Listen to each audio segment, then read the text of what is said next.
This was when you were 6, 7, Yeah. 8 years old at Right, this time. exactly. And it was really the most wonderful place in the world to grow up. And there was a man that moved in down the street, maybe about 6 or 7 houses down the block, and it turned out he was an engineer at Hewlett-Packard, and he was a ham radio operator and really into electronics.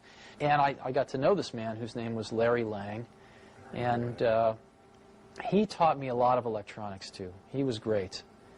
And he used to build, you know, Heathkits, which they don't really have anymore. But Heathkits were really great.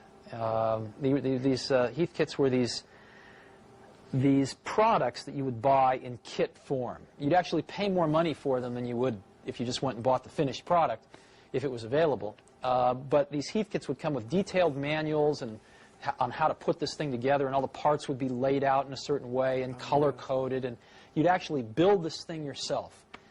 And I would say that gave one several things. It gave one an understanding of what was inside a finished product and how it worked, because it would all include a theory of operation.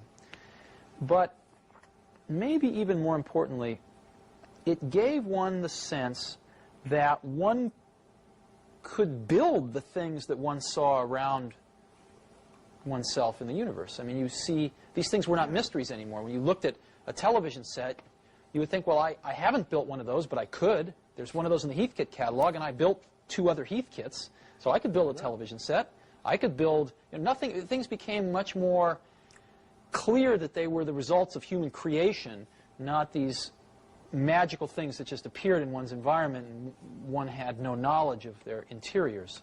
So it gave one a tremendous degree of self-confidence that through exploration and learning one could understand seemingly very complex things in one's environment.